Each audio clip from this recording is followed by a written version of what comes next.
Oh, we're nowhere near the 1962 Cuban Missile Crisis in terms of threat to international peace and security. Keep in mind, at that time, the United States had Jupiter nuclear-armed missiles deployed in Turkey and in Italy. The ones in Turkey were just a few minutes flight time from striking, Nikita Khrushchev's the Black Sea dacha at Pitsunda, where he often went. This was unacceptable to the Russians, to the Soviets. They put nuclear-armed SS-4 and SS-5 missiles into Cuba that were minutes away from striking American cities up and down the East Coast. That was unacceptable. We were at a real risk of nuclear war. JFK was entertaining options presented to him by his senior-most military advisors to launch preemptive attacks on Cuba. None of that's happening today. None of that's happening today. We need to put everything into perspective. Russia is engaged in a war with Ukraine. I know they call it a special military operation. It's a war. There is no danger whatsoever of nuclear weapons being introduced into this mix. Russia has had some difficulties, but I think everybody who assesses the current situation with an open mind understands that the game is up. The war is over, except for the dying. Russia has won, and there's nothing NATO can do to stop it. NATO has a nuclear umbrella that is solely linked to a response to a nuclear attack by an outside party, in this case, Russia. If Russia doesn't launch a nuclear weapon against NATO, NATO will not use nuclear weapons against Russia. This is just a plain statement of fact. The United States does have an independent, nuclear doctrine that operates separate from NATO, which does allow for preemptive nuclear strikes in given circumstances. But none of the circumstances that emerge from the Ukraine crisis would be independent of a NATO context. Therefore, the United States will not, and frankly speaking, cannot use nuclear weapons preemptively against Russia in Ukraine. So let's just take nuclear weapons off the table. It's grossly irresponsible to have them brought up. I know people are going to say, well, Vladimir Putin started this. Vladimir Putin never used the word nuclear. Vladimir Putin talked about the totality of Russia's capabilities. And it was implied that that included nuclear. But what he was saying is, if NATO were to intervene in a way that threatened the very survival of Russia, then Russia would use all the means at their disposal to protect themselves. Hey, everyone. So we are back for another week. We are still alive and still kicking. So how are you doing, Al? Yeah, man, that was I'm doing good. Just for our listeners, that was former UN Weapons Inspector Scott Ritter talking about how this war is currently not at the same nuclear level as the 1962 Cuban Missile Crisis. And Chris, I beg to differ. What do you think? Well, I mean, let's break it down. First of all, Scott Ritter, he was on this podcast called Brighton's Thoughts. I don't know if you're familiar with this one, but this dude, he's been having some he's been bringing some very interesting footage of the Ukraine war as it happens. For example, now that Putin's escalated it, and he's been sort of bombing some critical infrastructure in Ukraine. I can see that this guy actually he posts some very useful and very sort of on the ground level footage of what's going on there. So he's been doing a fantastic job. I would recommend some of your listeners to go and check it out. So he I think this is not the first time he brought Scott Ritter. This is the second time, because I think Scott Ritter's first appearance in this podcast sort of it was sensational in many ways, that it actually brought a lot of viewers to this podcast. So this is so he's back by popular demand for a second round here.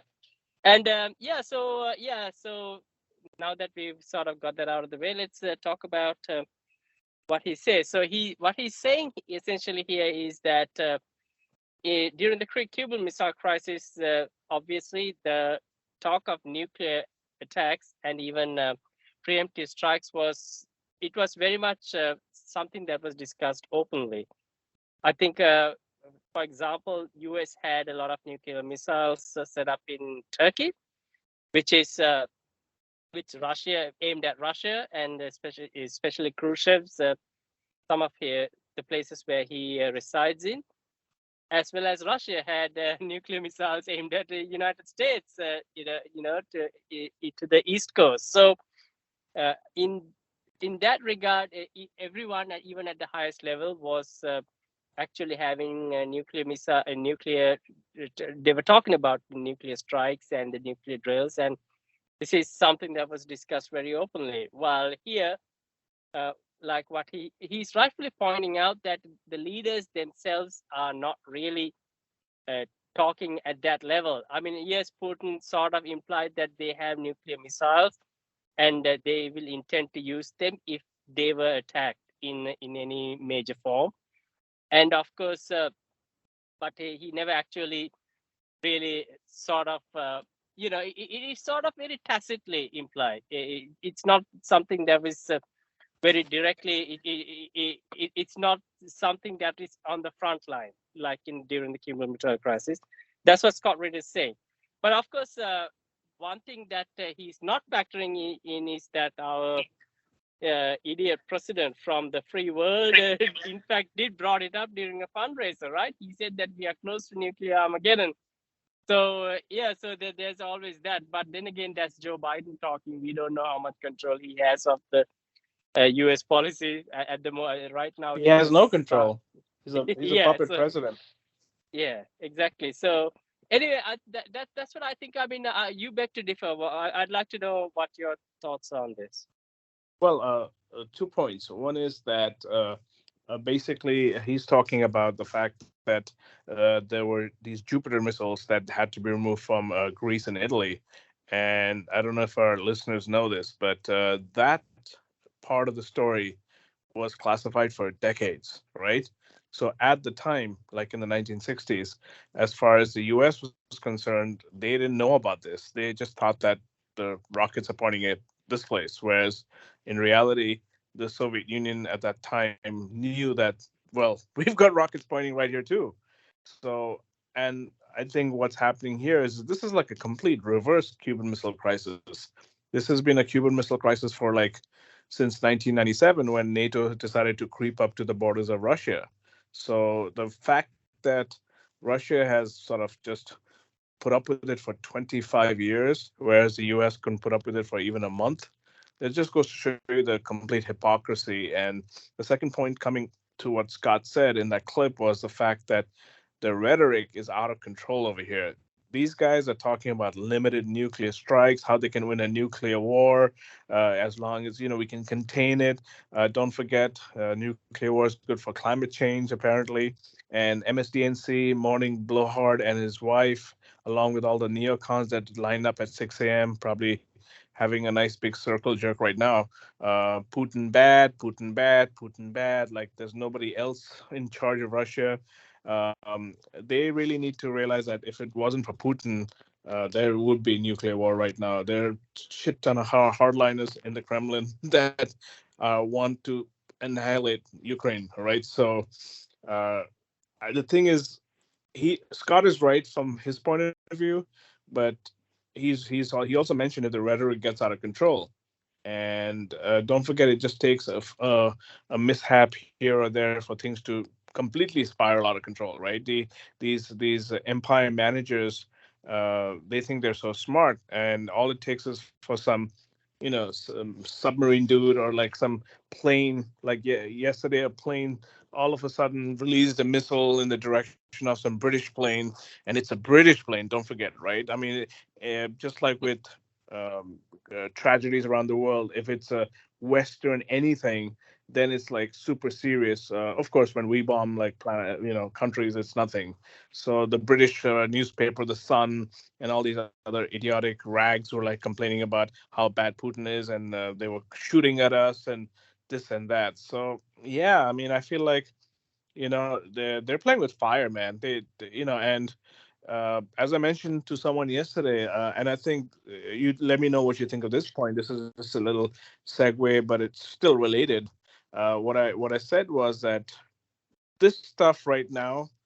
Uh, you remember a year ago when we were making our podcast in season one, the instinctive reflex of anyone trying to defend a Trump point used to be starting the conversation by saying, I don't like Trump, but XYZ, he did this thing good, he did. And you know what? Trump days were Camelot compared to this shit right now, all right? We have Nancy Pelosi and MSDNC saying that Biden's been the best 2 years ever in history. These people are smoking their own supply, man, all right? They're getting high on their own supply. So I feel like, you know what? Yep. I mean, I don't. We do not have a out in the system over here. The system will probably never be broken. It would require everybody to be on the streets, and I think that might happen if people lose everything. Then no one's got anything to lose. But I feel the situation now is so out of control, and they're trying to narrative manage on all their papers, and that's why I feel like no one's getting the truth. This thing could be a lot worse than they're letting it on to be, even though they're screaming on the top of their lungs how they're going to do nuclear war and stuff. So that's just my take on this. So every time they speak about how Putin's bad, he's crazy, he's evil, so that is sort of even the narrative that AOC is sort of these days propagating out there, because now she's sort of a hardcore neoliberal, like openly. At least back in the day, she was sort of pretending to be more of a left of neoliberals, but now she's sort of fully on board with all the Russia narrative, and everything. Anytime she needs to bail out from a corner, she'd use the Russia card now. So and she was saying, though, yeah, with those people who are actually trying to hold her feet to the fire last week when she was at a meeting. She's saying that they're just parroting Putin's talking points and blah blah blah. So my point is that even with their own insane logic, even that never makes any sense. Their own narrative is like a house of cards that falls apart. So if Putin is so evil and Putin is so crazy and if he's so irrational, then why are you fueling this war? Then why do you keep why do you keep funding Ukraine? Why do you keep voting? Yes, I mean, if you look at her voting record, she's obviously pretty much the whole squad. They voted on funding Ukraine, and and they have this, as Richard Meadows pointed out in this in his latest podcast. What they do is all four of them, Ayanna Pressley, Elon, AOC, and Rashida Tlaib. What they do is, when they have all these type of military-industrial complex related bills, what they will talk. Okay, two of us will vote yes, two of us will vote no.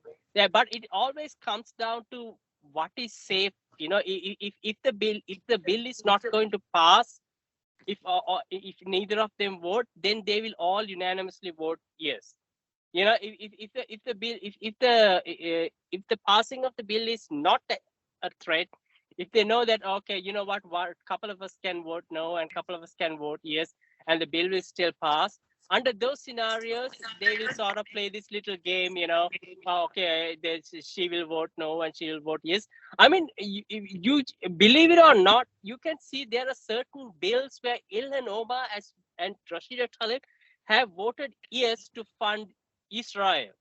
So let that sink in for a moment. These people who pretended to be a part of the, the BDS thing, Oh no, they're not part of it. They're not. They're not, because yesterday or 2 days ago, Ayanna Pressley was confronted in Boston or in Mhm. Massachusetts, wherever her office is, by some students asking her her opinion and her position on BDS.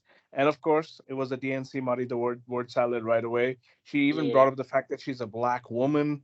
These people cling to identity politics like they have nothing else. They have no positions. They don't know shit about foreign policy. In fact, I just want to play this for a minute. Scott Ritter's best description of Putin. In 2 minutes, he explains what Putin is, and in the 2 minutes he speaks here is a whole lot more information that AOC will ever even accumulate in her entire professional political life.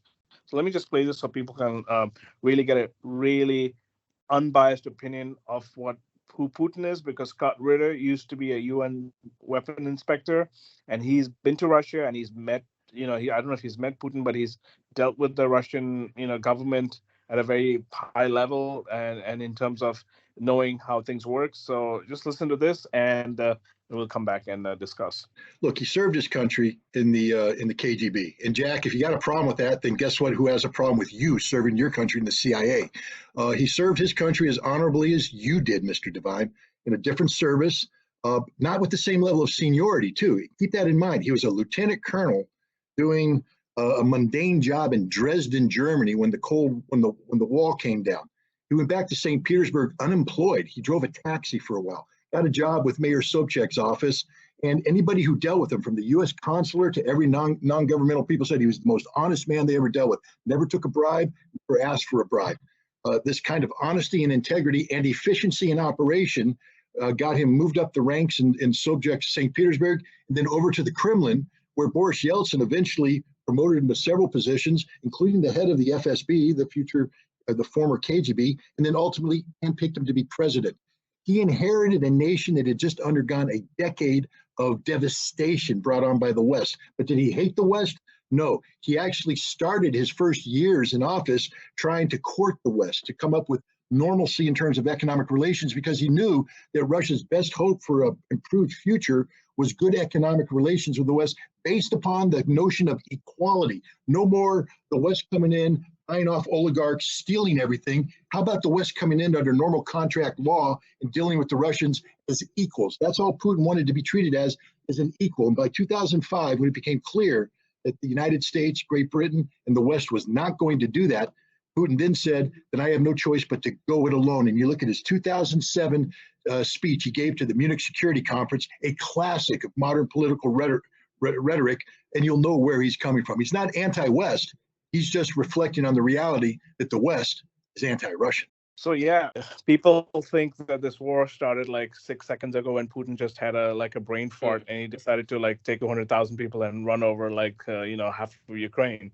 But I remember living in London like 15, 16, 17 years ago, and I remember seeing, that's when it started. Do you remember the poisoning of this guy and that guy? Putin did it. He poisoned this guy who was in England with the polonium 240 or whatever that shit was. Remember? Yeah. Yes. So I know. he was like the worst. He was like the worst. There's a very He was funny like the meme. worst Remember person where at that point.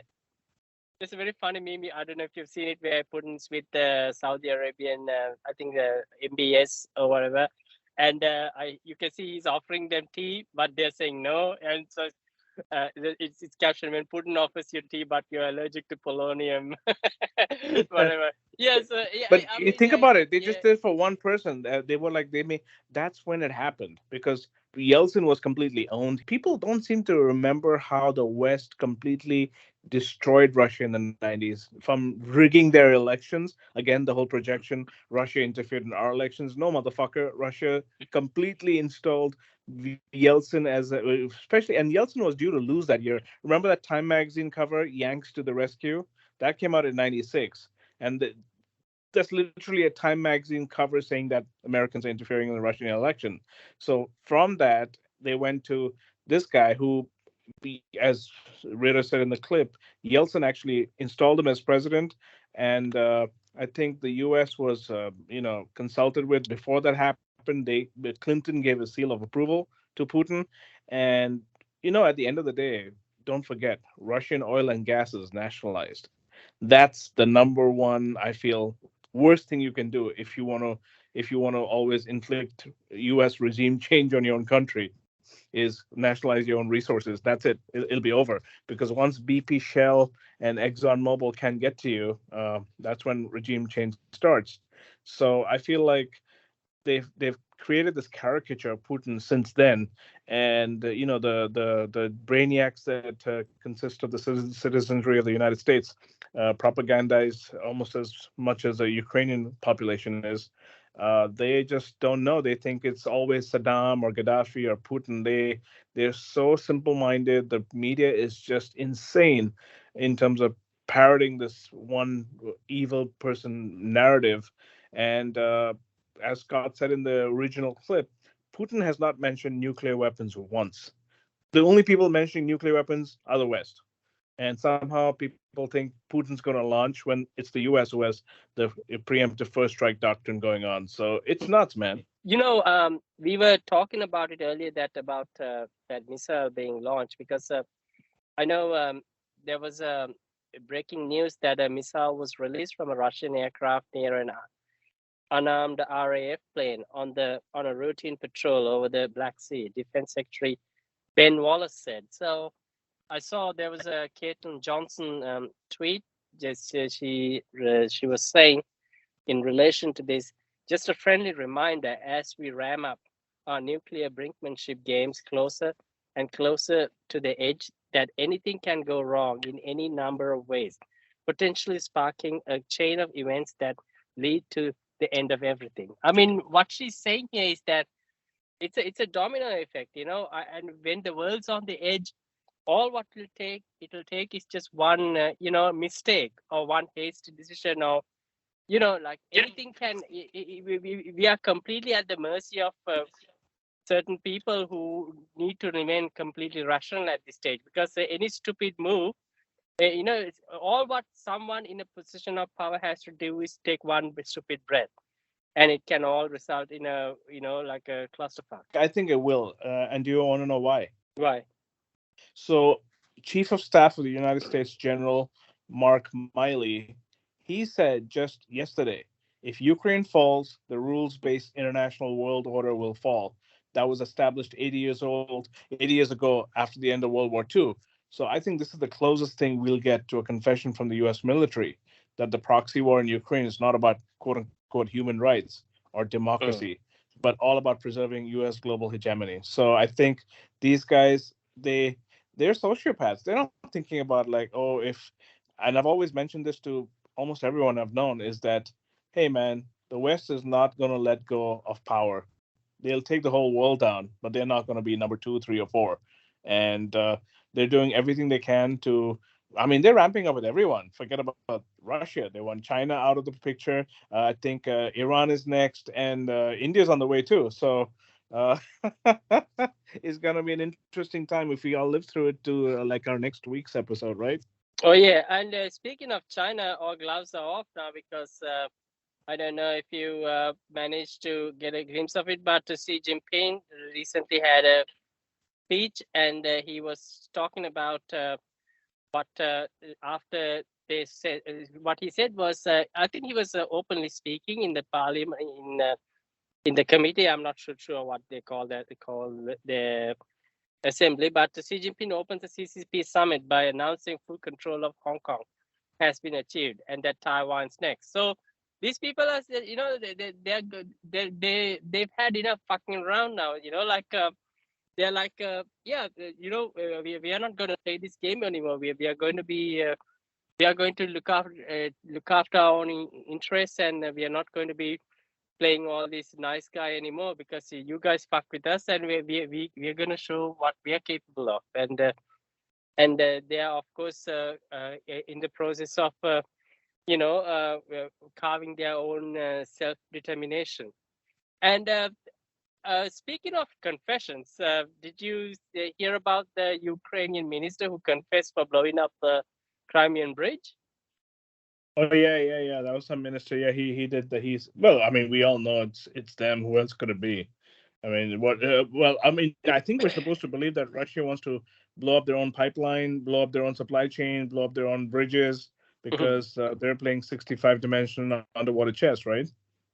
Oh yeah. And that's what I mean. I mean, and they've been accused of terrorism, and which is crazy. I mean, because I remember, and I think Claire Daly, who has been very vocal about this, and good on her.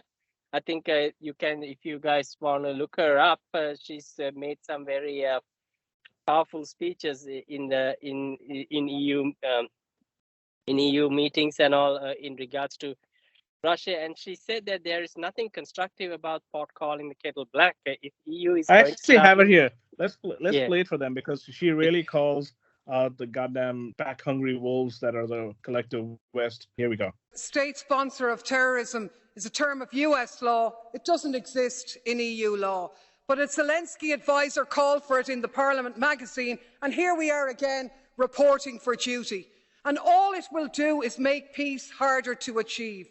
Exactly, of course, what the extremists want. No peace, no off-ramps, all bridges burning, and Ukraine a permanent abattoir in a suicidal holy crusade against Russia. So, if you want to start naming state sponsors of terrorism, let's do it. European sponsorship of Israeli terrorism in Palestine, Western sponsorship of Saudi terror in Yemen, ISIS, the product of French, American, British, Turkish and Gulf sponsorship in Syria and Iraq.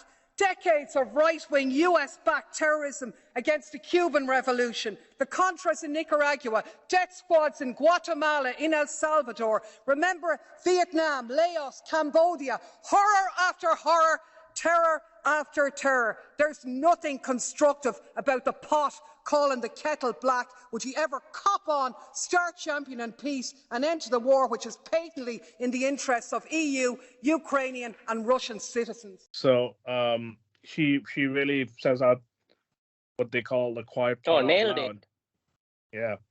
And I think it's because she's not an elected politician. She's not going to, lose her seat for saying that. So I think that's really the crux of the whole thing is that you can't really expect these politicians to take a stand for you.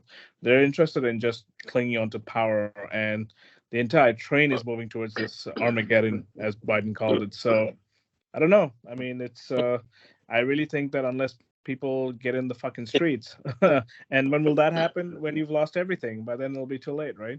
You mentioned about India as well, and I can see that the Indian Tribune, I think it came out and with a really good article. It's called "A War Russia is Set to Win." Europeans have been nicely played by the Americans, and he goes and this guy is Indian. I think he's a former ambassador. I think his name is M.K. Bhadrakumar, and he says that two massive terrorist strikes misfired spectacularly, and the terrible beauty is born in Ukraine war. These two carefully planned attacks in quick succession, the Nord Stream gas pipeline and the Crimean Bridge, were intended to give a knockout blow for Russia. According to President Vladimir Putin, people who want to finally sever ties between Russia and EU, weaken Europe, are behind the Nord Stream blast. He named the US, Ukraine, and Poland as beneficiaries. So you can see that a lot of these countries, prominent figures in countries like India, China, they are no longer actually even playing this game on the fence. I mean, we wish they would be have a little bit more balls than what they're doing, but you can see the tide is slowly changing, which is a good thing. Well, talking about having balls, your boy Elon just lost his balls this week. He completely cucked to the Ukraine and US military because I think the deep state and the goddamn shitheads in power are now after this guy for his Twitter purchase, as well as the fact that he wants to cut Twitter's workforce by 75%. I don't know if this guy really believes in anything he says, to be honest. He says a bunch of things and then he doesn't do them. Sounds like Bernie to me, man. So, yeah, I mean, he's now going to be brought back into line, and he's going to go along with it. His entire fortune depends on this security state. He's the biggest social, what do you call it? He's the biggest socialist there ever was. This guy has received, I don't know, billions or hundreds of billions of dollars in subsidies from every state that wants his business and Tesla in their state. So I don't know. What do you think? I know that you follow Elon a lot, but I feel like this guy's just full of shit at this point. Sorry. Well, not sorry. My To the below. initial take was, so he tried to help the Ukrainian military because there was no internet infrastructure there. So he offered these, I think they're called Starlink, right? Which are like satellites. So basically, for people who don't know what Starlink is, I think what it does is sort of essentially it provides Wi-Fi without you needing an internet connection of sorts. So right, so that's what it does. So if you don't have an internet grid or infrastructure in your area, you can have these strategically placed satellites that will give essentially Wi-Fi from the sky to your mobile devices. And I think the Ukrainian military has been relying heavily on this. So I think what Elon Musk is saying is that this thing is costing them what 20 million a month or something like that, and it would be 80 million, yeah. close to 100 million close to by the end of the year, something like that. And but I'm hearing all kinds of contradictory sort of narratives about this. Some people say that that a lot of the Starlink stuff has been paid for by Poland and a lot of other volunteers and other NATO crowd and everything, while Elon is saying that it's actually very expensive to operate. So so initially I think when Elon gave that tweeted a very rational idea about Crimea and Ukraine remaining neutral, and he got told off by the Ukrainian minister to fuck off. So and then ironically, like a few days later, the Stalin stops working. So and there were all these people who were speculating. So because Elon also is in the process of buying Twitter and neoliberals don't like it, they're somehow trying to, I think, to make a connection between Elon and Putin to say that maybe he's talking to Putin because anytime shit lips want something done, all they need to do is call you a Russian asset or a Russian puppet or something like that. Yeah, that's sort of their hammer for I think it has worked well for 80 years. That's why.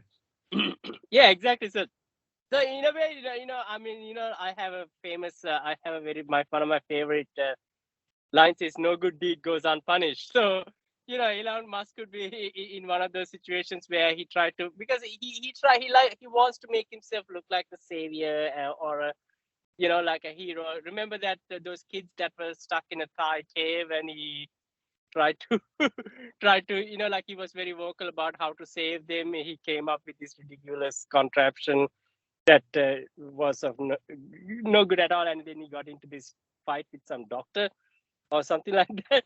So this is also one of the situations. As soon as this war started, he wanted to sort of appear himself as a savior. So he probably wanted to boost his ego by trying to help the Ukrainians, and now he's stuck in this situation where he has to pay out of pocket to continue funding a war that he no longer even believes in. And I think there are also certain sectors in the U.S. government right now who are thinking about, who are actually, in fact, proposing to nationalize some of his services because they are bringing up all these examples from World War II when United States had to nationalize the railroad industry or something like that. I'm not too sure if it was World War One could be. Woodrow Wilson had to nationalize the railroad. So they're bringing all these examples to say, at a time of war, we need to nationalize some of these essential services. And what baffles me is that, and this ties into AOC as well. Why are they even calling this time of war? It's almost as if they want us to, like they're taking for granted that Ukraine and Russia is at a war. United States is not actually at a war at all. When you think about it, they are funding a proxy war from their point of view. But United States, Ukraine is not the 51st state of United States. So how the fuck do they even justify this? And well, because like that Mark Miley just said, right, that this is all based, the rules-based international order basically just the rebranding of some kind of freaking insane, near-Nazi doctrine of this place is what it is. They are in a proxy war. I mean, this is a complete laundry machine. It's money, quote unquote, going to Ukraine and coming right back to Boeing, Raytheon, and Lockheed Martin, right? Oh yeah, and also, and it goes back to AOC as well. Like AOC was saying that Ukraine has the right to defend themselves, and then she tries to justify her voting, to fund this war based on that. Then what the fuck are you talking about? You are a congresswoman of United States of America. Your country is actually technically not at war, but like you are justifying funding 40-60 billion dollars, um, of a war that is actually not even in where United States is not even directly involved in. And Well, she didn't justify it. She just completely deflected and called like Jose Vega and the other guy. They called them pro-Putin talking points. They called them LaRouche cultists. It's funny coming from a Democratic Party cultist. And she didn't. She just smeared. I mean, that's what they do. She's exactly the. She's. You remember the guy said you have become the very thing you swore to fight against. He used a complete like revenge of the Sith dialogue on her, but it's true. And she had another town hall like 2 days or 3 days or the same week or the next week, and she had a bunch of Trumpers in there, and they were like making a huge ruckus about her being, they were saying AOC's got to go, AOC's got to go, and she started doing like, she's got this freaking weird, uncanny resemblance to Michael Jackson, man. So she literally started doing like a move from Remember the Time, man. Seriously, and it just spoke to the extreme, like with the way they look at their own constituents. They just look down on them. Like this woman is one of the most powerful women on planet Earth, and she just didn't care. She should. You just leave if you can't get through to these people. Just get out of the room. She had to anyway when the lights went off. She was like, "Oh, if the light goes off, I gotta get out of the room. It's a rule, whatever." But she was like spitting in their face, and you know what? I think the reason she called these guys LaRouche cultists is because one of the people running for U.S. Senate in New York State is from the LaRouche movement, and LaRouche movement is it's one of those outfits that is being demonized because obviously they're saying things that nobody wants to even talk about. Anytime it's the same thing. You're a Putin puppet, right? Easy to just smear people rather than debate them on the ideas, and that's all the Democratic Party is known for. They're like they basically make the Republicans from the mid 2000s look like angels now. Remember the whole bunch of Cheney and that Attorney General Alberto Gonzalez and his predecessor, the guy with the color coded symbols. We thought that things were bad then. Those guys were like it's amateur hour, man. These guys have the media in their pocket. At least at that time, the media was against all this shit. I mean, most of it, not all of them, but there was a greater push about questioning the Iraq War. But the funny thing is, we went from 9/11 terrorism to becoming a terrorist state ourselves. Now we bomb pipelines, we bomb bridges, we invade countries, we provide Nazis with weapons, and then I think 30 years from now, when a Ukrainian Nazi like shoots up an entire building here or something like that, they're gonna say, "Oh, this is the blowback." They'll pull up remember the paper with Saudi Arabia with Osama bin Laden, the hero of Afghanistan from the 80s. Is going to be like, hey, look at this paper when Zelensky was considered like a great hero, and now he's like evil. So they literally create their new wars and create their new enemies for the next war at the same time. Yeah, but let it sink in how she deflects. Her whole deflection point is that Ukraine has the right to defend themselves, so I'm funding it. I mean, and if you actually think about it, she's funding. She's giving money to a foreign country. This has nothing to do with healthcare or ending poverty or the wealth gap or none of that shit that these people pretend to care about. I mean, the whole point of a deflection is that I'm going to fund one of US's proxy wars because that country has the right to defend themselves. So, I mean, at face, when you actually think about it, I mean, it completely shows what kind of frauds these people are. So if you think about it though, I don't know if it's going to be the same way on the Republican side, but we have this woman called Carrie Lake running for governor of Arizona, and she used to be like a TV personality. She was in the news media for 30 years, and I think yesterday Tucker had her on, and he basically said that this woman has seen the inside the belly of the beast, and she knows they're complete frauds. I mean, I think she was rolling up to a campaign event a few months ago or whatever, and a CNN reporter stopped her for an interview, asked her if she could do an interview, and to her face, she said, "I'd like to do an interview with you." And the lady got real excited. "Oh yeah, we'll do an interview with you. Yes, yes, yes, we'll." And probably thinking that we'll railroad you later. And then Carrie Lake tells her, "As long as it's on CNN Plus." And you should have seen the look on that reporter's face, man. And then she just mic drop and got out of there. The thing is, all this stuff is happening on the right wing now, but I think just like Putin is losing the war of the narrative, the media is completely in the shitlip camp. So, and they've successfully demonized all positions on the right. Like you cannot discuss anything on the right. And not that they're on the left; they're just shitlibs. They're in their own shitty fucking section of the whatever ideology sphere. But this woman, Carrie Lake, was interesting because on one hand, she could turn out to be just another AOC, but she's saying the things that these idiots used to say before, but don't do any. They don't even talk about Medicare for all anymore. But I think, and she's photogenic. She's very pretty. She's 53 years old. She looks like she's 33. And she's very suave, sophisticated, speaks well. But I think that I don't know if you caught this, but early this week, she had a press conference, and Tulsi. no, not Tulsi, Carrie Lake. She had a press conference but with the Tulsi media. endorsed her, right? Right. So she's a terrible right winger who triggers like all these Status Fool and Graham Elwood run for cones of the world. But she had this press conference and she was asked the question, "You're an election denier." Oh my God, she destroyed all of them. She said she asked I think a staffer for a paper, for a few sheets of paper.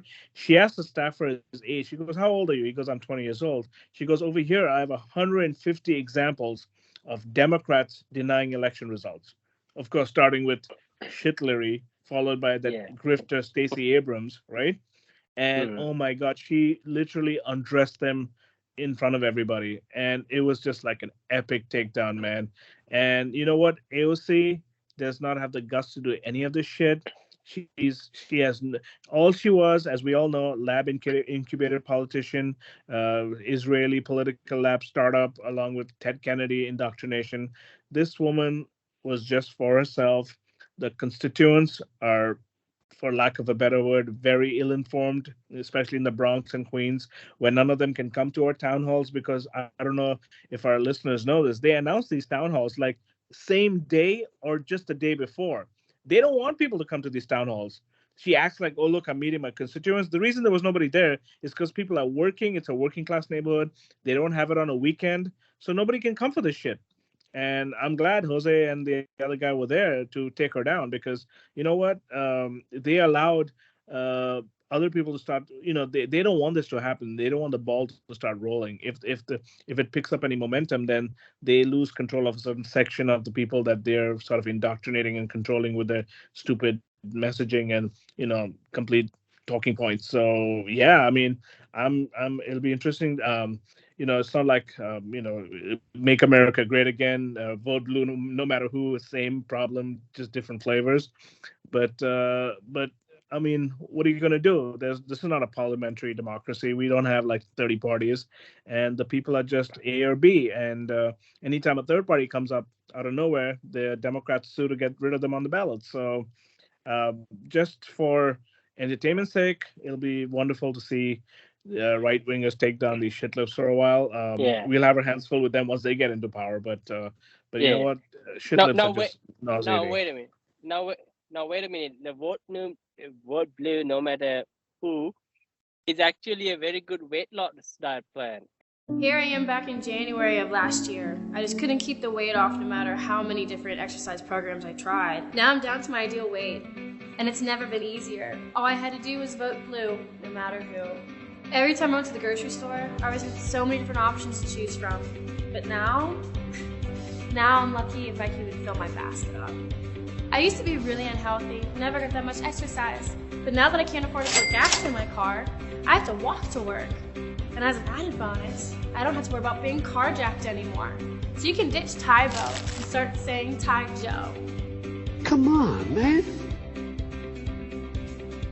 I mean, I never thought about it that way, but yeah, we're soon gonna all be, best case scenario, we'll have crazy prices and we'll all lose weight. Worst case scenario, there's two of them. We'll either be in a bunker and we'll be eating, powdered milk for 5 years, and then dying off. The half-life outside is 50,000 years. But or we'll be, we'll be like that guy. What's his name?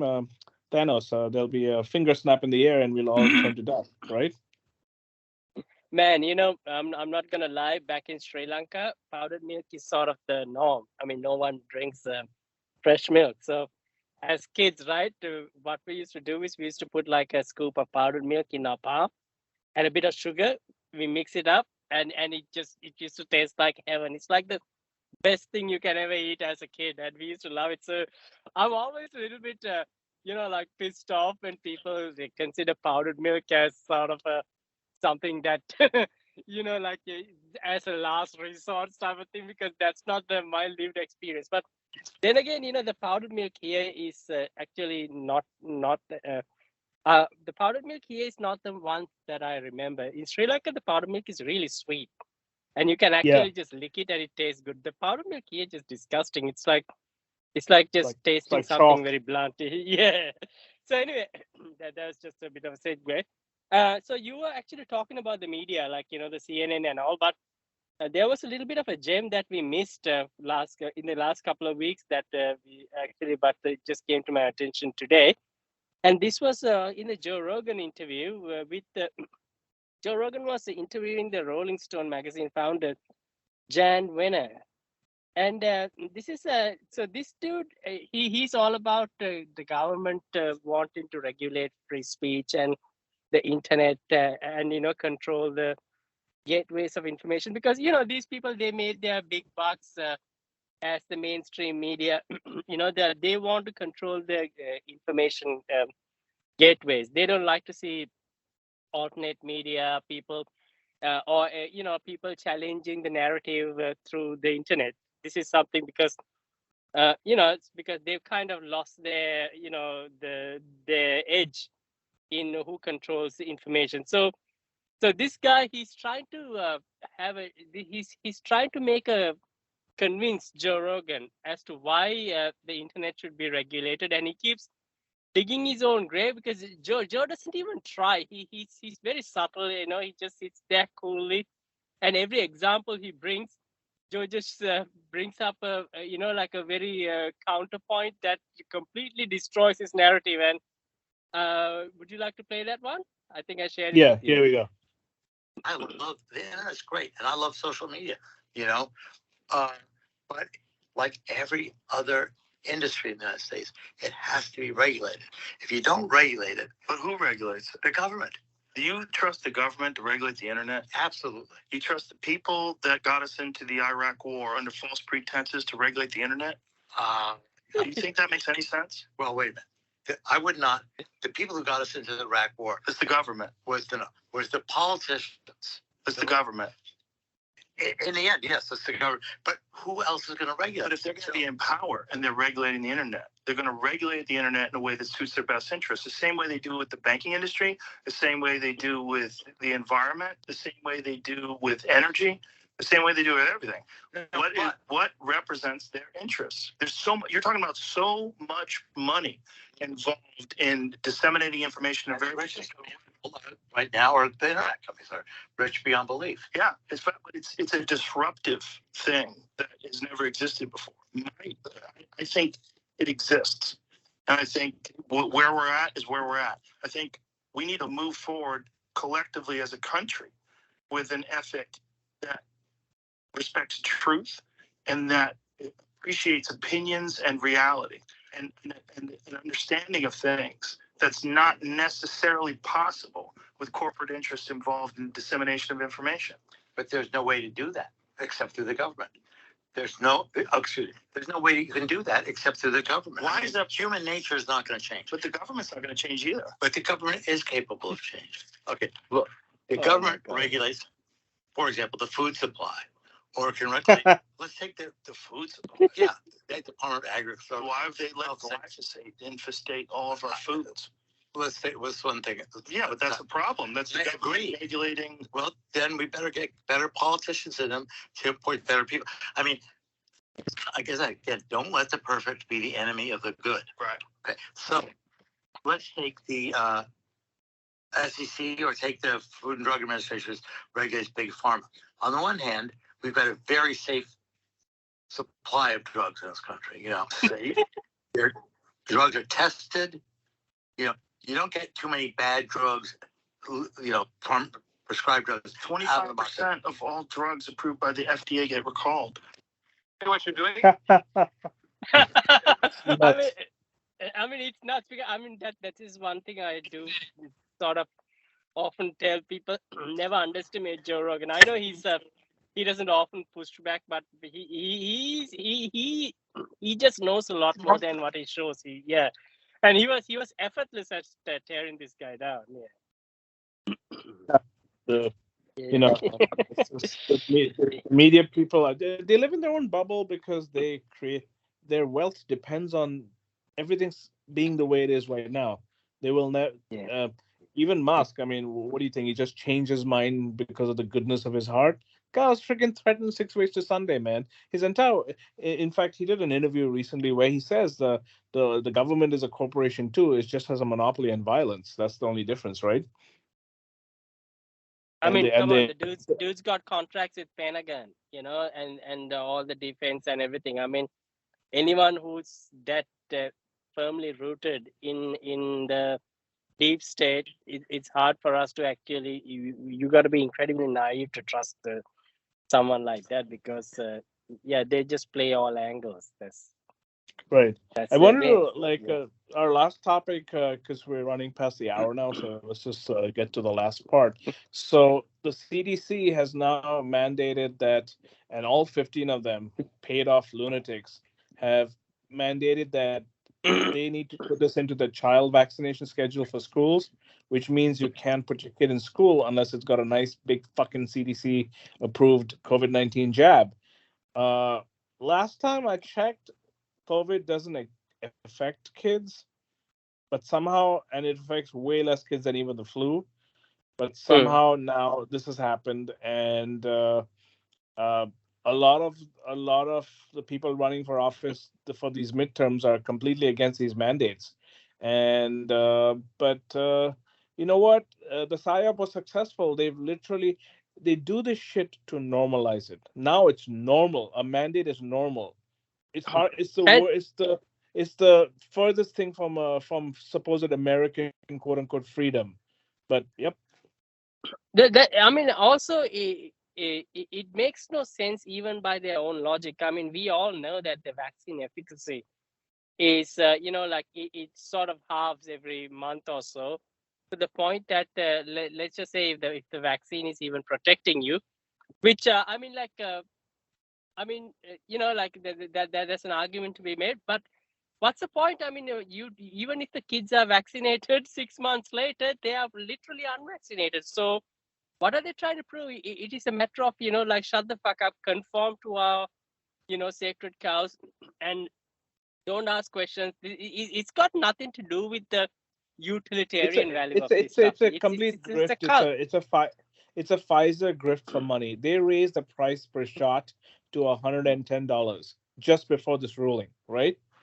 Yeah. Who do you think is paying for this? The taxpayer, right? This is a no bid, take our money, quote unquote contract. It's a complete scam. Biden came in and he immediately scammed for the military industrial complex and Big Pharma, his two biggest owners. All right. This guy is a certified 50-year-old ghoul, makes Trump look like a chump when it comes to being corrupt. But he managed to convince everybody that, hey, you know what? If you vote for the architect of the police state and BLM grift as well, and now what do we have? Cities are out of control. We had a guy yesterday on the New York City subway. that was dressed in a ninja suit and tried to attack people with a samurai sword. People are losing their minds here. The city is about 50 times worse than it was in the 70s. But, because there's about a third of the population in the subway right now, as compared to the peak of the crime wave in the 80s and the 90s, early 90s. And yet the murders are at the same level. What does that mean? That means if we were at full capacity, we'd be a lot more, right?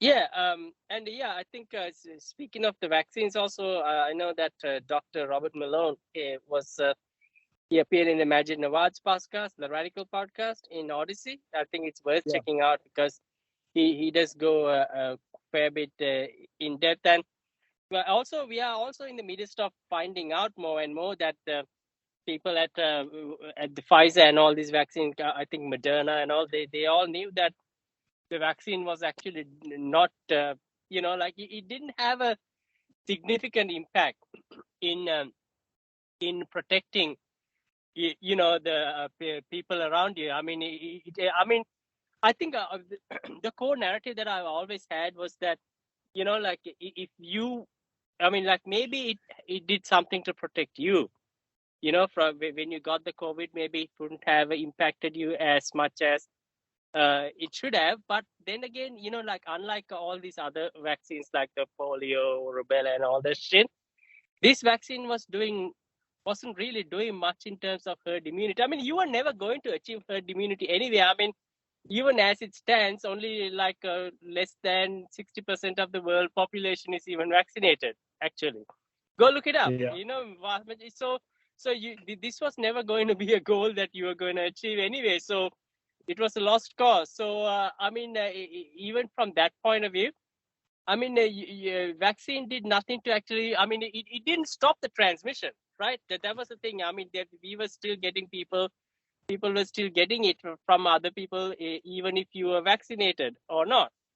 So, in that regard, I mean, there was no social obligation for you to take it in order to protect the greater society, because at the end of the day, it just came down to the fact that you should be taking it only if you want to protect yourself, and not out of concern for anybody else around you. So from that point of view, I mean, now you can see that there's a lot of data coming out showing that vaccine didn't actually, it wasn't really something you had to take out of obligation for those around you. Yeah. But I don't know. I mean, when this whole vax thing was introduced, I knew from day one that this is not stopping transmission. Sorry, actually, we shouldn't even be calling it a vaccine because it's not a vaccine. Actually, it's a flu shot. It's a flu shot. Yeah, the vaccine is something that is supposed to protect you for over a long period of time. For example, vaccines I took when I was 4 months old, they're still in me. You know what I mean? They're still protecting us. But this shit is not doing any of that. So why are we even giving it credit by calling it a vaccine when it's sort of like a stolen valor? Because that's what the narrative has been. That's what I'm saying. The indoctrination and propaganda is at level 100 or 110 because they've convinced people. I mean, when this vaccine first came out, I knew it didn't stop transmission, and yet slowly, I mean, don't forget when Trump released the vaccine, we had all these shit libs saying that we don't like the vaccine, we're not going to take it. Kamala Harris, oh, if Trump tells me to take it, I won't take it. And of course, 180 flopped the very next minute when they're in power, and they're shameless. I mean, that's all a politician is. As we always say on this show, the most mediocre people become politicians. That's it. These people are nowhere near any standard of a human. These are ghouls running the place, and the propaganda machine, which Pravda of old from Soviet days would be really proud of, is it's state media. We have state media just with different symbols and make it look funny and happy and friendly. But CNN, CIA news media, MSDNC, they're all the same. Their job is to propagandize, gaslight, and lie. That's all they do. And they get pissed, and that's the reason they're pissed at right wingers now, is because right wingers are calling them out on this shit. Of course, not like Fox News is any better. They have just one guy on at 8 o'clock who maybe goes against the narrative for like 20 minutes, but that's it. But other than that, it's the same shit everywhere. It's just a different flavor. And if you guys listening are listening to any of these outlets, you got to stop. Someone asked me recently about they knew a kid who wanted to get the best source of news, and I let them know that, hey, listen, you can tell them to get off mainstream media, but all that'll happen is that you'll be demonized for brainwashing the kid. So let him lose on CNN. That's his fate, because I feel that's a very slippery slope. If you try to convince a kid to do something that's right for them, their parents, their social systems, everyone around them is so indoctrinated into believing the current thing is that you will basically be completely ostracized from, like, in terms of in this country, if you're considered doing anything with a kid which is negative, it can spiral into you're a predator, you're a pedophile. We don't know where this thing can go. So it's probably better to just I mean, it's very sad because I know a lot of things that are happening that take the children from a young age and just put them on this school to prison or school to corporate or school to jarhead pipeline, and that's all it is. So what are you going to do? Yeah. But the vaccine's part of it. That's it. The vaccine is part of it. Now, I know you said that we are about to wrap up, which means we are about halfway through the show because we are curries. So, did you want to play what Jimmy Doe said about Fauci? I shared a clip with you. Yeah. They were lying about that because they invented the fucking coronavirus, COVID-19 virus in the U.S. biolabs. And how do I know that? Because the head of the Lancet Group, Jeffrey Sachs, he said on TV that he's been studying it for 2 years as the head of the Lancet Group's study group on COVID. And he said it came from a U.S. weapons biolab. And so they invented it. Fauci funded the fucking research that invented the COVID-19 virus. And then he's going to sell you a vaccine for $100 billion. What do you call that, Eddie, when someone invents a problem and then sells you the solution? That's called a fucking scam. It was the biggest scam till Ukraine came along. I mean, Biden did the 1-2 scam, man. The two biggest scams of all time, back to back. Yeah, I mean, U.S. gives common citizens taxpayer money to Ukraine. Ukraine purchases weapons from U.S. military-industrial complex. Money goes from the common man to the rich elite. It's as simple as that, man. And then you have the vaccine. Vaccine. I should stop calling it the vaccine.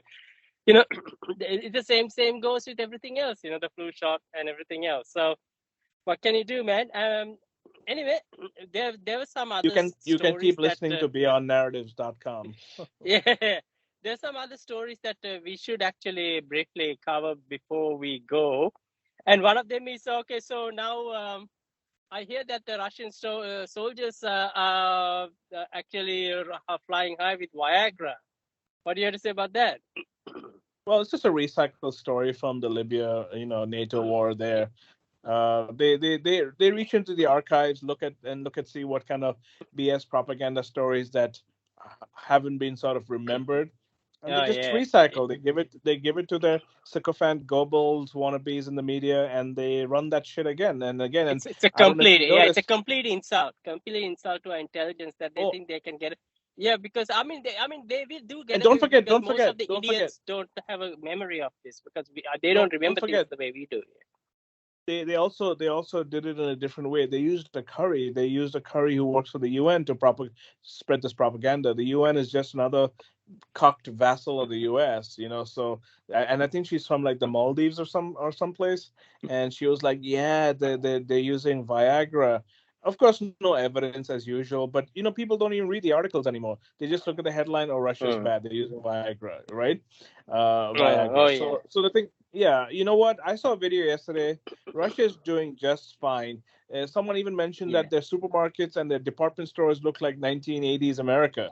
They've got everything. No one's suffering there. It's all BS. But the goddamn expatriates out here. I mean, listen, I can understand the pressure to conform. I mean, it's better to look like the like the rebel, like that State Department Iranian chick who's currently supporting all the Iranian women in Iran who are being oppressed or whatever. Oh yeah. So cringe. Should we play that as well? Because my God, I mean, get ready for some cringe. People need to hear this one. because people in Israel so care about the rights of Iranian. I mean, this has nothing to do with wanting to, cause a destabilization, chaos, and, conflict, and, like a total annihilation of their social fabric. This has nothing to do with any of that. They just care about the women in Iran so much. If you can play that let's one, play it it would be here. great. Here we go. Yeah. We support Iranian women. We support you. Israel love you. The women of Israel will always stand with you. We will always remember you, Massa.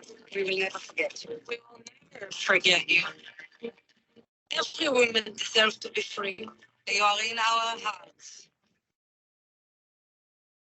Dude, I don't believe any of these women. They all look like they were shot. They were at the at the front of a pointed gun, and the old lady, she looks like she was just dragged off the street, man. To say that, it's just bullshit, obvious propaganda. They listen. If this country cares so much about Iran, why would they bomb the women? All right, seriously, they don't care what it looks like. They're caricatures at this point. They're like I said, they're getting high on their own supply. They feel like no matter what they say, everyone's going to buy it because the machine carries this message. It's literally like that. I mean, it's that's why I believed. I don't know if people know about this, but this week a computer was tasked with using AI to predict the future of humanity, and it did it in graphic form. And we'll play it at the end of the show for people to freak out and have sleepless nights over. But you remember that part where the human goes from the monkey to the human to the machine? Yeah. And I think at one point it ends up being a xenomorph or something, So, but so yeah, I mean, it's they're very confident in the fact that their messaging is completely indoctrination, 200%. No one's going to question shit. And guess what? If you start questioning something, we'll get rid of your job, we'll get rid of your life, and if you protest, we'll say you're against freedom or some bullshit. And the people here are stupid enough to swallow it. I mean, you just I mean, I think your IQ's got to be at least in the high 150s to get over this shit, because most average citizens don't have the capacity and the time to decipher the lies. They're so used to it. It's like being a meat eater. It takes a while to become a vegan or a vegetarian. You just can't quit it. So it's a process, and who has the time to, especially with the way things are now, with all the and that's why we have these problems, so that you don't waste time just uncovering, looking at the man behind the curtain. So but what's the biggest problem I have right now? It's China's continuation of white power in dark skin. Now, there was, yeah, good one, right? I mean, there was an article in one of the Australian newspapers, ABC, mind you, state sponsored. So whoever this guy is writing, in some ways, Cis China may represent the end of whiteness, except that Chinese Communist Party itself mirrors whiteness. The irony is, Xi has also become what he opposes. He is a Han nationalist. His idea of Chinese power is ethnic Han superiority, prosecuting non-Han, non-white people in his own country. If whiteness is power, Xi Jinping is a champion, the continuation of white power in dark skin. I mean, dude, this is what these motherfuckers are getting paid to write. I mean, can you imagine? Like, I mean, I thought originally that this was like a Babylon Bay parody article, but this is actually real. Well, I think it's also done in synchronization with U.S. media, because at the same time that came out in Australia, we had U.S. media calling Muslims in Dearborn, Michigan, white supremacists, right? Because they don't want their kids to go to tranny shows at age 5 or get gender mutilation, because you want to force them into being something that they say they think they are right now, but they're 7 years old. What do they know, right? And so the fact that they don't Did you want see their that kids to video? go. That video with this drag queen, the kind of stuff they were talking about in front of children. I mean, come on, are you okay with this in the name of tolerance? It's Well, garbage. you don't have to just be okay with it. In Virginia, they're trying to pass a law that if you're not okay with it, you'll go to jail. So if you're not okay Wow. with your kids, wanting to become a tranny at age 5 or 10 or 15, you will be taken to you. You have to basically fully go along with your kids' gender fluidity wishes, according to these batshit.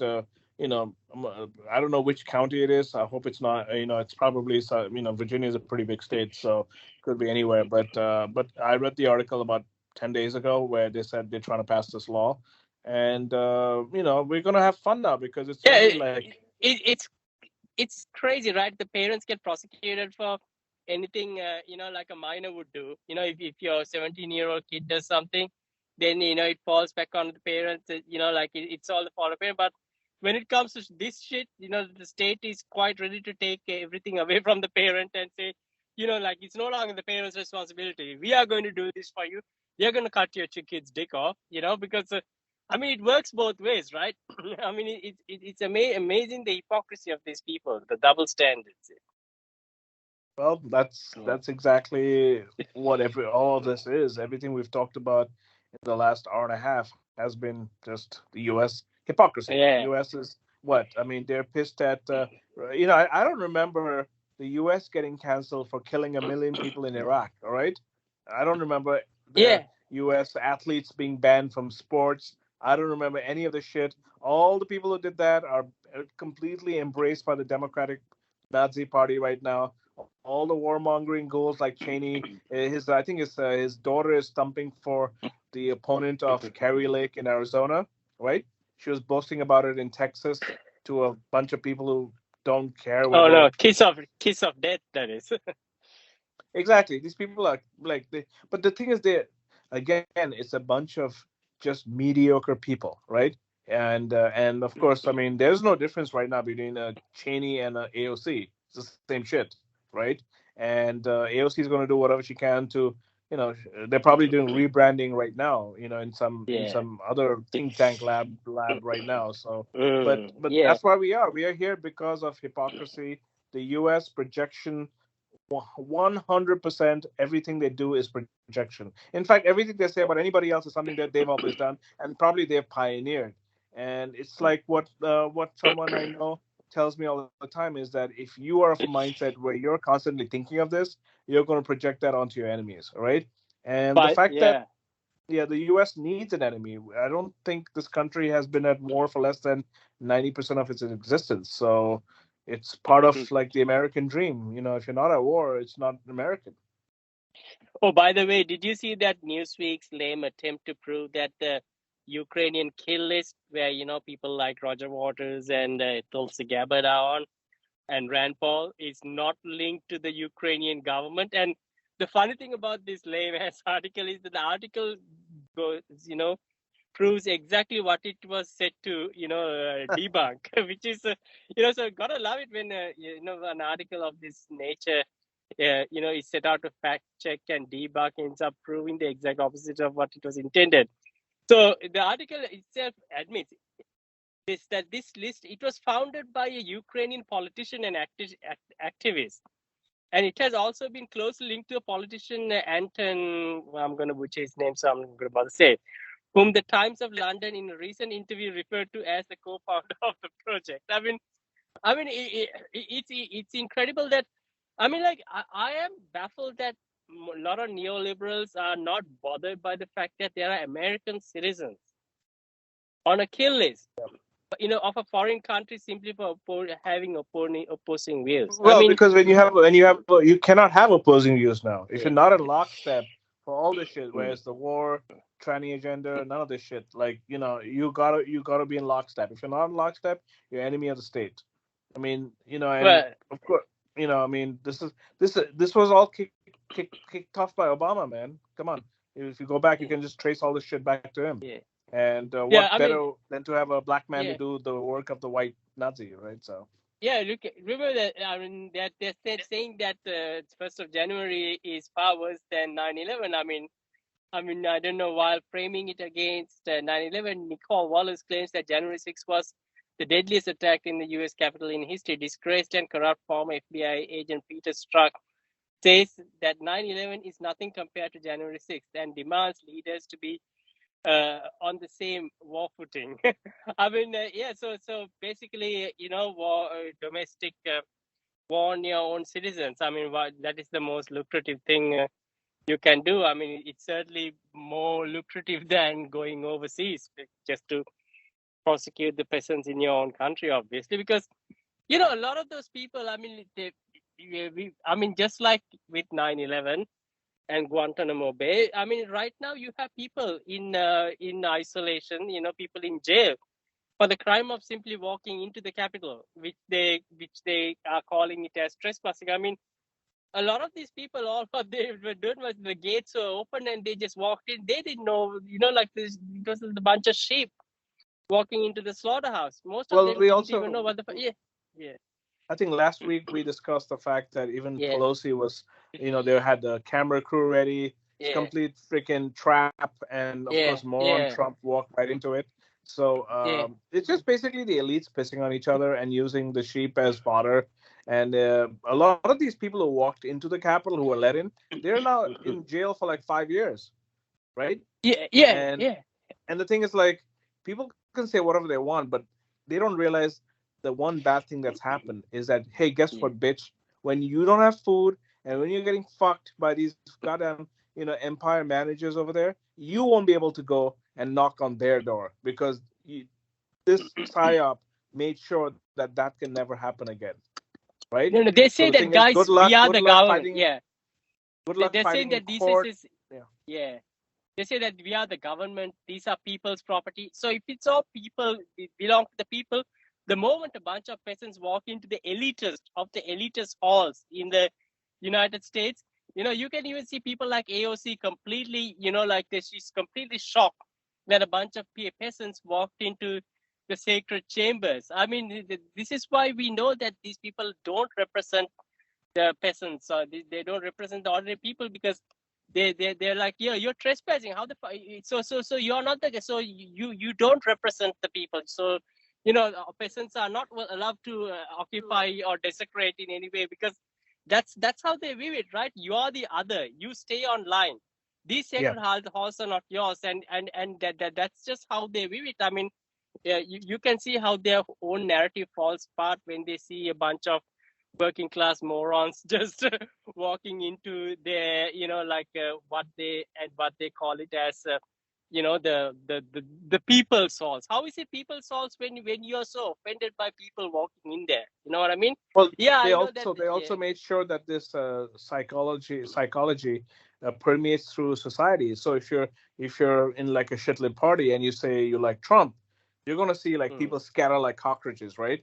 There's no more agreeing to disagree right now. You have an opinion that I don't like, you're a Nazi. Simple as that.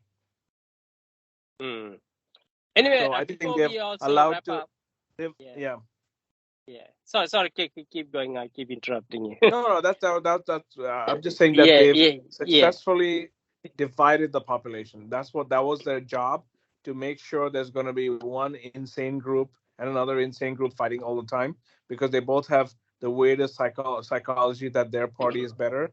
Both the duopoly is what is the problem, and if you can't see through that, you're a chump. You know that with all these, a lot of these coastal elites who pretend to be socialists, their whole idea of working class is not actually a representation of the working class. Remember that guy? I don't know whether he was from the World Socialist website or wherever that Jimmy Doe interviewed. Oh, yeah, the trade unionist.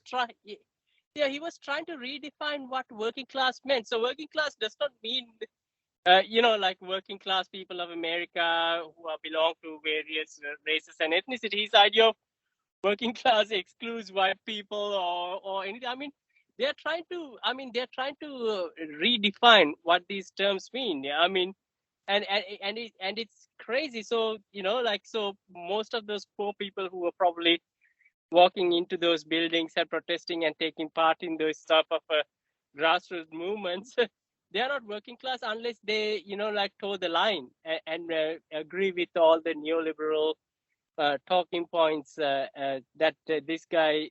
I mean, That's another thing that really bothers me, how they are actually managing to sort of redefine, like terms in dictionaries don't mean anything anymore. It's all about what type of boxes they want you to tick so that you can be called working class, or you can be called yeah. That's why the media needs to be destroyed, right? This media apparatus is the problem because they create the perception of all this shit. Without the, that's why Goebbels was so important for Hitler. Same thing. Without the cult and without the brainwashing, which almost 99% of people I know are in those boxes, right? And if you mention anything that even loosely resembles anything out of the box, you're the problem. Yeah. So working class are like rich guys like that dude. I mean, I can tell that he was very wealthy from the background of the room he was in and everything. So his idea of a working class is basically some sort of a notion that belongs to a glossy magazine on a very clean coffee table. Just it has nothing to do with what you do for a living, or what your day-to-day struggles are, whether you want to put food on the table. It's all about identity politics. Your skin color, your gender, your sexuality. Those are what he thinks belongs to the working class. Anyway, a couple of more stories. One is the Ukraine finance minister. One of them is now the IMF chief. What kind of scam have they got running? He thought he won it on the case of his ability or something. He doesn't realize that he's just a tool in the complete propaganda war. That's it. Haiti. Before we go, we got to talk about that, right? Because that is a major story happening as well. Oh yeah, usual color revolution, regime change. Can't have these, these lawless, I mean, Haiti is just the first. Haiti was the first country that was born out of a slave revolt, and they've never ever forgiven that. This white fucking supremacy DNA lives on in all the subsequent generations, and that's all it is. So I even saw someone who was actually for like Haiti for U.S. intervention. It was like insane. So let me guess, all this shit about Ukraine and everything. I mean, but when it comes to Haiti, it's a complete other way they're going, right? I mean, nobody even wants to talk about it because they don't want to shed too much light into what Hillary Clinton. Well, I don't see anyone changing their flag to Haitian colors or the profile pic or where's the Haitian flag, dude? As someone I know said, nothing scares them more than blackness. These people are crazy. Haiti, Ukraine is only because it's perceived to be white European. That's all it is. No one gives a shit about yellow, brown, black. It's all it's the same thing. And I mean, it's all part of the same psyop. I mean, at the end of the day. Okay, and one last one for the road. So I see J.K. Rowling. So she had a nice moment in Twitter. So someone asked her, "How do you sleep at night knowing that you lost a whole audience from buying your books?" And she replied, "I read my most recent royalty check and find the pain goes away pretty quickly." Now, the beef I have with this woman is actually, like she was celebrating Alex Jones, the demise of Alex Jones and the whole verdict that, and, I think Alex Jones is going to be in a lot of trouble. But the funny thing is that, I mean, she hasn't learned her lesson. By now she needs to realize that there are people out there, you're next, lady. I mean, they want to shut her up. They want to cancel her. They want to do everything that they want to do to Alex Jones. And the most dangerous part about, I mean, Alex Jones, I don't agree with how we went about that whole thing. It was kind of fucked up. But this is a milestone. This is actually a huge milestone lawsuit, because now they are going to use this for lots of other cases. I mean, a typical example was, a great example was, as soon as this verdict was announced, now the George Floyd's family wants to sue Kanye West for some Right. comment he made about George Floyd. And like I said, no good deed goes unpunished, because Kanye West actually donated billions of dollars to his family initially, right, when this happened. And now Yeah. this family wants to sue him for like $500 million for some opinion They he said. need to sue Yeah. George Floyd's Yeah. family needs to sue BLM for grifting off of George Floyd. Okay. Yeah, I mean, it's crazy that this Alex Jones's verdict is actually kind of disturbing when you look at the type of people who were actually in that lawsuit. One of them was like an FBI agent who's suing him, and his whole case was that Alex Jones's opinions contradicted his findings in the FBI. And as such, Alex Jones contradicted with the FBI's findings, and that caused me distress, and that's why I'm suing. And I'm just shocked that at just the level of the kangaroo court. Like it was a complete kangaroo court in some ways, and of course they're going to get away with it, and they're going to use this. Well, they in don't future. forget they It's used a him as slippery slope. Yeah.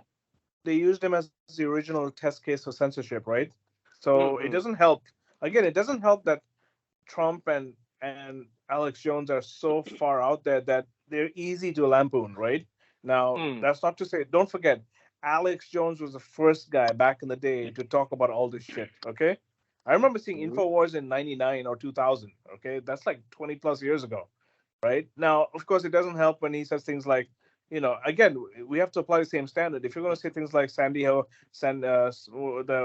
Sandy Hook shooting was a hoax, then you got to prove it, right? And if you can't prove anything, then you're just as bad as Biden and all these other fuckers. So the problem is but on the other hand, what happened to the First Amendment? What happened to your freedom of speech? You can say whatever you want, right? I can think of other banks and stuff have paid less in fines than this guy, right? Yeah. And so it's just like it's like they're setting that precedent. The judges are in their back pocket. They go like, let's do it this way so people shut the fuck up and don't question anything we say.